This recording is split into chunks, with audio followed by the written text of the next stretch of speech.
Evangelho de Marcos, capítulo 12, a partir do versículo 28 até o versículo 34.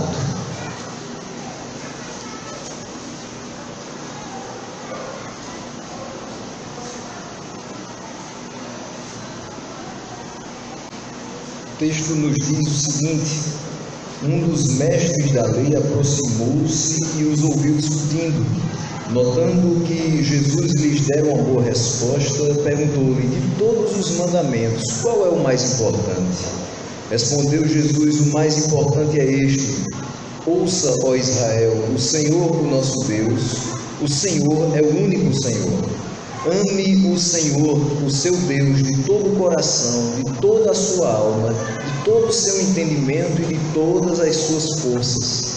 O segundo é este: ame o seu próximo como a si mesmo. Não existe mandamento maior do que estes.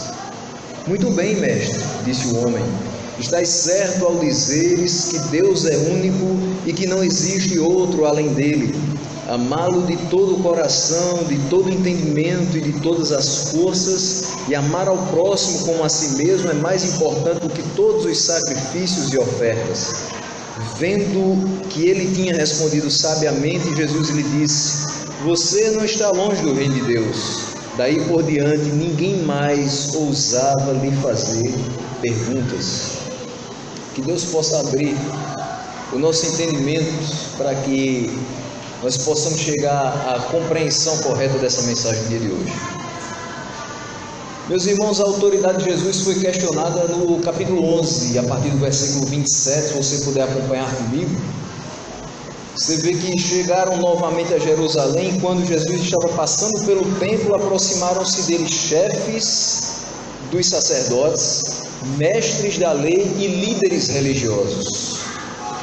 Esses homens indagaram com que autoridade ele fazia determinadas coisas maravilhosas demais para o entendimento deles, coisas maravilhosas demais para o nosso entendimento. Como é que Jesus Cristo curava paralíticos, como é que Jesus Cristo ressuscitava mortos e como é que Jesus Cristo perdoava pecados? Como é que a gente pode entender um homem fazendo isso? Com que autoridade ele poderia fazer essas coisas?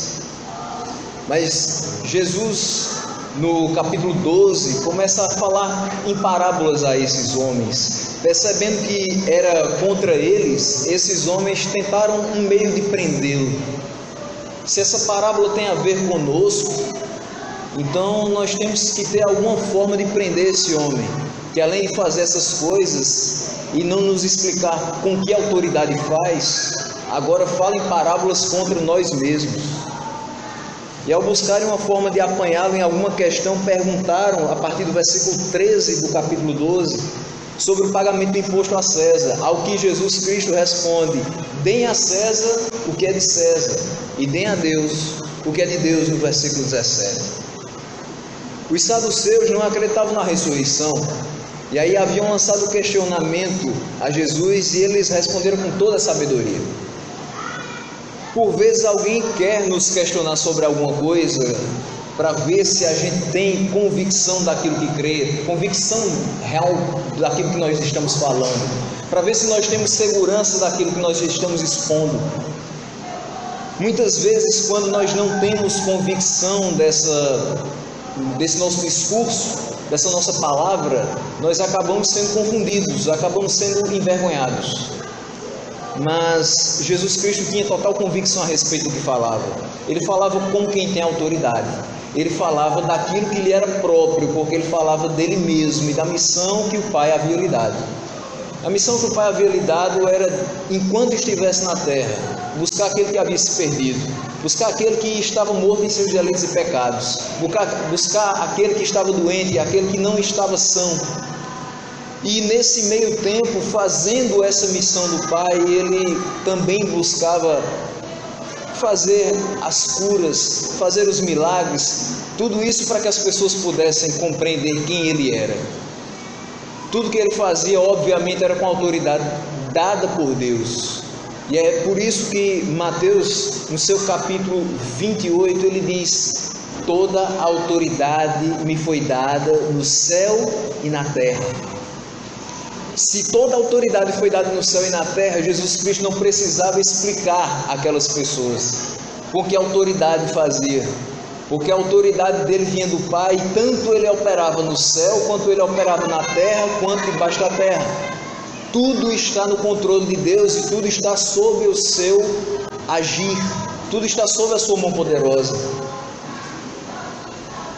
Mas aí aquelas pessoas parece que detinham certo conhecimento e buscavam colocar Jesus em alguma saia justa. Muitas vezes hoje, mestres da lei, pessoas que têm certo conhecimento, buscam ir até cada um de nós, perguntando por que nós cremos em Jesus Cristo, por que cremos no homem das mãos furadas, por que cremos na cruz de Cristo, por que cremos na ressurreição dos mortos, por que cremos na Igreja Universal, por que cremos em tudo isso, por que cremos no Espírito Santo que habita em cada um de nós e nos alerta contra o pecado e nos consola em momentos de tristeza. Por conta disso que hoje de manhã foi relembrada a questão do credo.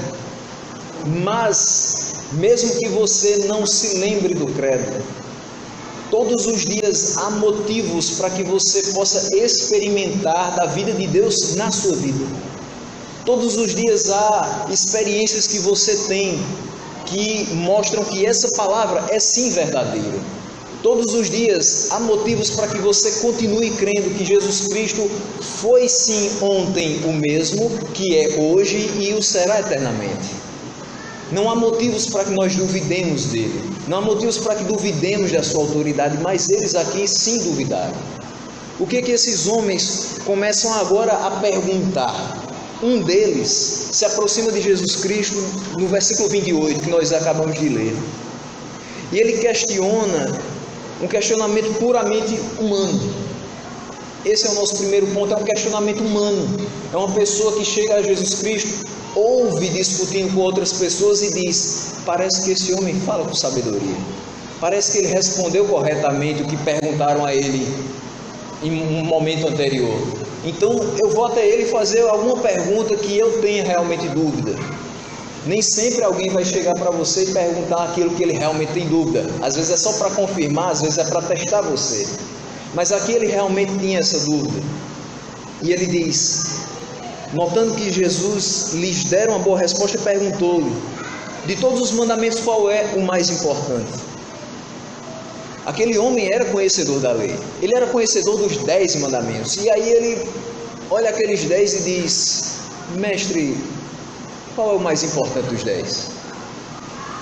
Quando a gente observa uma lista com 5 assuntos, normalmente a gente tenta elencar por ordem de importância.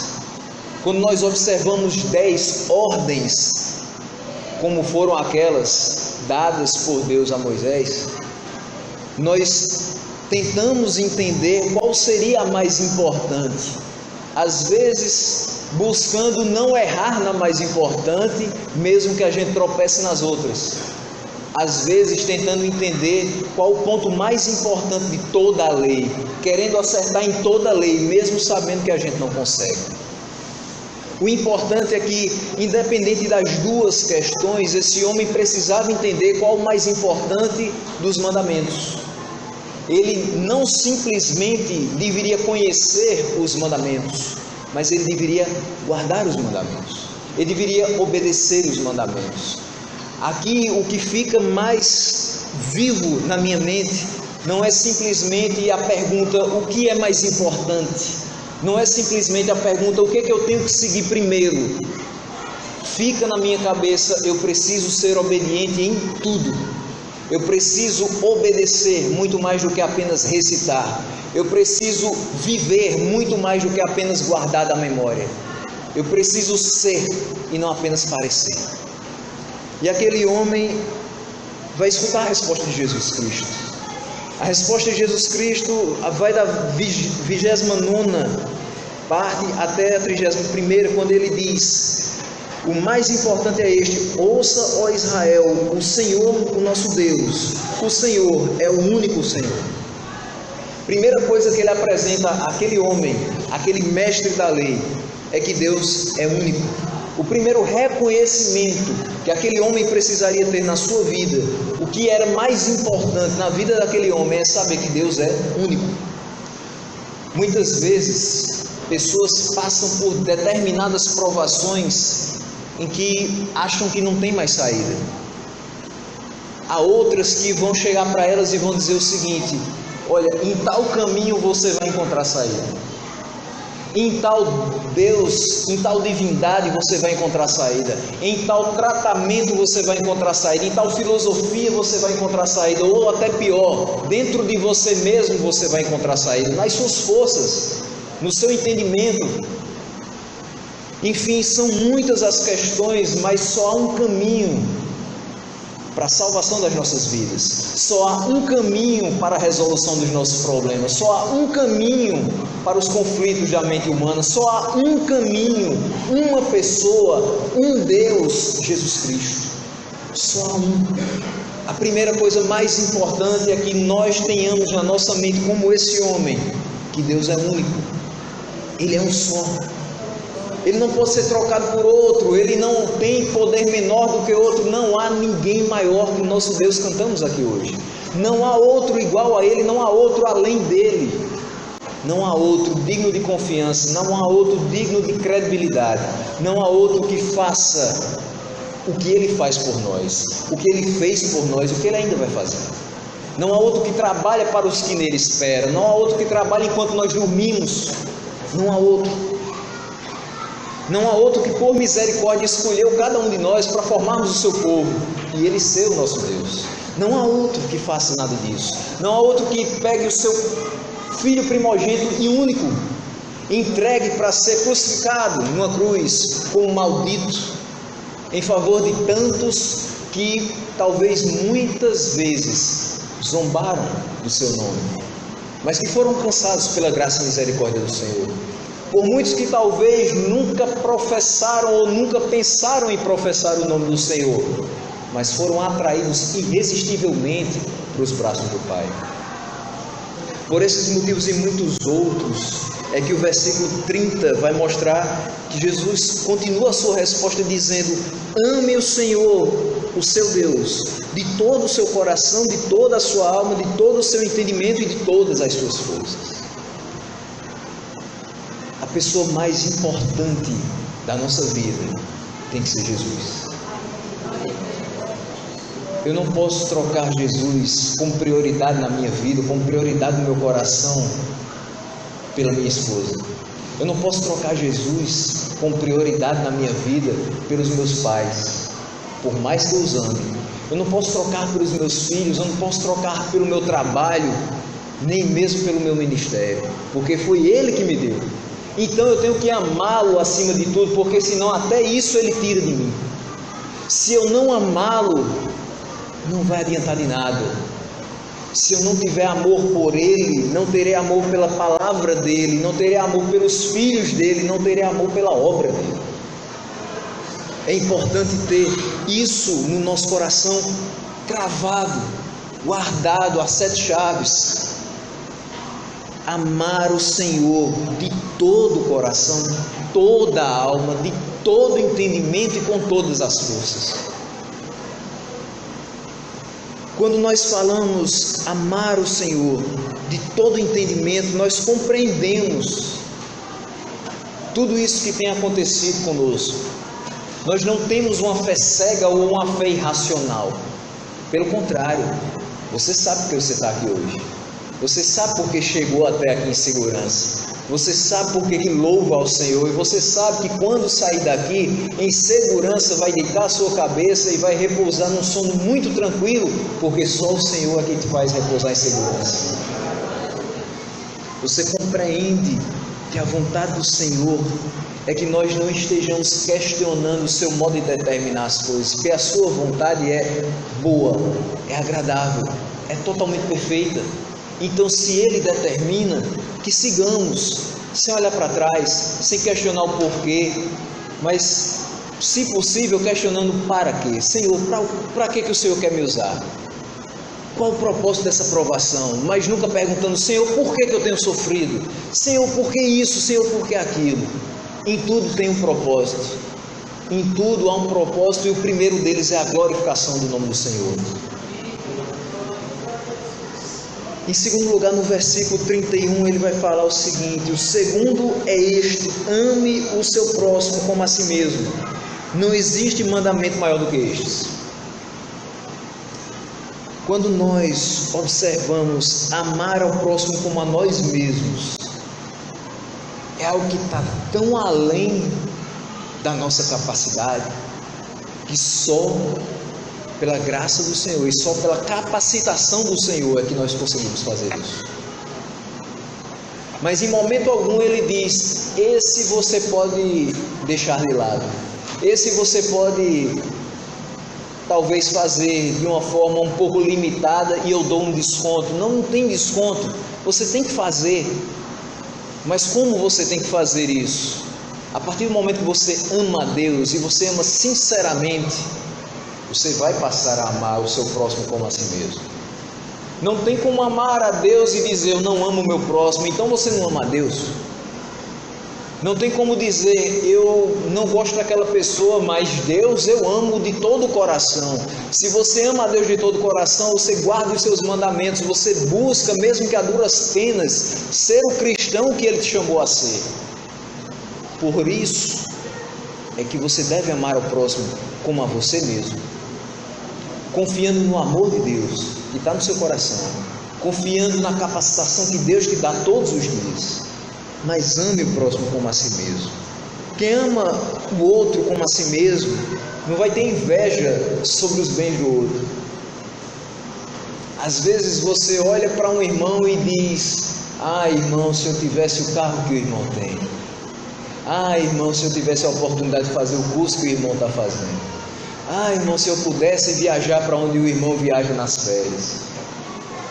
Tudo que chega à tua mão é vontade de Deus, é o que Deus permite, é bênção para a sua vida e deve servir para que você dê graças a Ele em tudo. O que chega na mão do teu irmão é graça de Deus, é favor de Deus, é motivo de alegria, é o que Deus preparou para ele, é o que ele merecia a partir da graça do Senhor. Então é motivo que nós nos alegremos com ele e não desejemos o que ele tem. Eu preciso desejar a presença de Deus na minha vida todos os dias. Eu preciso desejar que meu coração arda com a palavra de Deus. Eu preciso desejar que o amor pelos perdidos se multiplique todos os dias. Eu preciso desejar que a palavra de Deus seja abundante no meu coração para que eu possa transmitir palavras de bênção para as pessoas. Mas quem ama o outro como a si mesmo não tem inveja sobre o bem que ele tem. Não se alegra também com a injustiça. Não olha para uma pessoa sabendo que ela está correta e deixa ela passar por errada. Não olha para alguém que fala a verdade e diz que ela mentiu. Não se folga com a injustiça, mas busca a verdade. Não se porta inconvenientemente com seu irmão. É aquela velha máxima: você só quer para os outros o que você quer para si. É isso que tem que acontecer. Você não pode tratar os outros diferente do que você gostaria de ser tratado. Isso é amar o próximo como a si mesmo. Mas muito mais do que a máxima, o adágio popular, tem que ser a palavra de Deus vivendo no seu coração para que você diga: eu quero que o meu irmão seja abençoado, eu quero que o meu irmão seja perdoado, eu quero que o meu irmão seja próspero na sua vida espiritual, eu quero que o meu irmão cresça na graça e no conhecimento, tanto quanto eu quero ser na graça e no conhecimento, tanto quanto eu quero ser bênção, eu quero que ele também seja. Quando nós amamos o nosso irmão como a nós mesmos, nosso próximo como a nós mesmos, nós não vamos nos irritar facilmente com ele. E nós vamos ter paciência com esses irmãos. Às vezes parece que o irmão tenha um jeito que nos deixa impaciente. Talvez a sua inexperiência nos faça, por alguma precipitação, querer que ele seja maduro na fé amanhã. Quando a gente foi alcançado por Deus, quantas questões nós tínhamos na cabeça, quantas perguntas nós tínhamos e quantas coisas nós gostaríamos de saber. Quantas vezes puxamos o paletó do pastor e dissemos: pastor, me explica isso. Pastor, eu não estou entendendo nada disso. É muita coisa nova. Minha cabeça é limitada. Eu estou saindo do mundo de pecado e eu estou vindo para a luz, mas a luz parece estar me encaminhando, eu não estou enxergando muito bem. Mas me explica aqui alguma coisa. Muitas vezes a gente precisa ter paciência com pessoas que nos irritam, mas também paciência com pessoas que não sabem muito do reino de Deus. Elas só vão saber quando Deus usar você para explicar a elas. Elas só vão saber porque você vai ter paciência e vai caminhar junto com elas. Discipulado é isso, é caminhar junto, é trazer aquela pessoa para junto de si e dizer: olha, isso significa exatamente o que você estava pensando, ou dizer: não é bem como você estava pensando, vamos estudar por aqui. Precisa-se ter paciência para estar na casa do Senhor, porque Ele teve paciência conosco, Ele tem paciência conosco. Quantas vezes nós erramos e pecamos, e quantas vezes nós vamos aos seus pés e dizemos: Senhor, nos perdoa. E quantas vezes Ele nos perdoa novamente, e quantas vezes Ele dá outra chance para que a gente vá aos seus pés e diga: Senhor, nos perdoa. Como nós lemos hoje no texto: Senhor, ouve, Senhor, perdoa. Quantas vezes Ele nos dá a chance de todos os dias, dia após dia, fazermos a mesma oração, entendendo que aquele que confessa o seu pecado e deixa que alcança a misericórdia, não aquele que confessa e volta às mesmas práticas. Nós fomos alcançados pelo Senhor para sermos novos homens, novas mulheres, novas criaturas. O velho homem tem que ser despido de nós, tem que ser retirado de nós, para que a gente possa, de fato, amar o próximo como a nós mesmos. Quem ama o próximo como a si mesmo é bondoso, cuida dessa pessoa. Quando nós estamos com os nossos em casa, com a nossa família, somos bondosos, queremos tudo para o bem deles, fazemos tudo para que eles estejam felizes, fazemos tudo para que eles se sintam confortáveis. E por que não fazemos isso com os de fora? Fazemos também. Quando chega uma visita na sua casa, você arruma tudo para que ela se sinta o mais confortável possível. Transporta isso agora para a casa de Deus. Com os seus irmãos, você faz tudo para que eles se sintam confortáveis. Você faz tudo para que eles se sintam bem na casa de Deus, para que não haja decepção, para que não haja mentira, para que só haja verdade e todos sejam um com o Senhor. E com os de fora, precisamos também. Amar o próximo como a nós mesmos não é só com aquele que também professa a mesma fé, é também com aquele que ainda está perdido. O Senhor Jesus nos amou e nos achou quando estávamos perdidos, mais do que perdidos, mortos. E o morto não se perde simplesmente, ele está morto, mas Ele nos vivificou. E Ele não deu brecha para que nós nos perdêssemos novamente. Ele caminha conosco, lado a lado, segurando na nossa mão, para que a gente não venha tropeçar. E se a gente tropeçar, Ele nos levanta novamente. Todas essas características que eu falei do amor ao próximo como a nós mesmos, tem alguma semelhança com outro texto da Bíblia. 1 Coríntios 13, o amor não se porta inconvenientemente, ele não folga com a injustiça, ele se alegra com a verdade, ele é bondoso, ele é paciente. Tudo aquilo que está expresso ali, precisamos ter no nosso amor em relação ao nosso próximo, tanto quanto nós temos em relação a nós mesmos. Esse amor que é não fingido, mas que tem a base no amor de Deus. Esse homem escuta toda a explicação do Senhor. E ele diz no versículo 32, muito bem, mestre. Veja que no começo, ele pergunta apenas de todos os mandamentos, qual é o mais importante? Na segunda vez que ele fala, ele diz, muito bem, mestre. Ele era mestre da lei, um dos mestres da lei que estavam ao redor de Jesus enquanto ele discutia com outras pessoas e respondia os seus questionamentos. Mas agora esse homem diz, muito bem, mestre. Ele reconhece que mestre na realidade não é ele, mas é o que está na frente dele. como nós devemos também reconhecer todos os dias.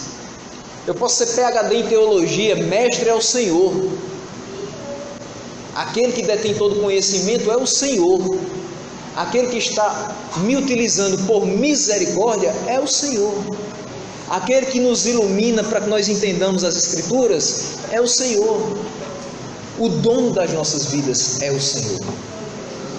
Não adianta deter todo conhecimento se não reconhecermos o senhorio de Deus em nossas vidas.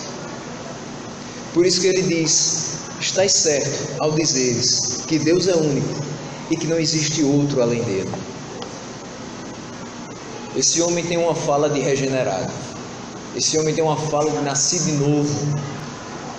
Ele não simplesmente era mestre da lei, mas a resposta que ele dá agora, a sua réplica a Jesus, faz com que nós percebamos que ele não era um mestre da lei que procurava tirar alguma resposta duvidosa de Jesus e colocá-lo em uma posição que eles pudessem prendê-lo. É uma pessoa que escuta de Jesus e diz: meu coração diz a mesma coisa.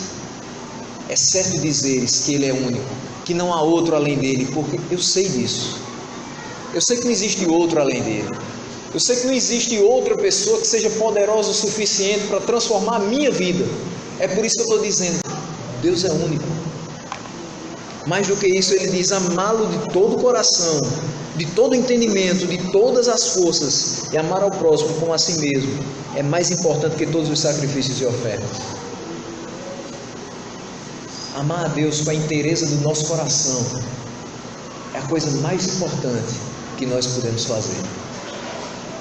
Não adianta se sacrificar, não adianta fazer jejum de 7 dias, não adianta subir no monte, não adianta orar por 40 dias, não adianta ler a Bíblia toda 4 vezes ao ano, se você não ama o Deus da Bíblia, se você não ama o Senhor primeiro do que qualquer outra coisa na sua vida, se você não coloca Ele como prioridade, todos os seus sacrifícios são de tolo, Ele não recebe.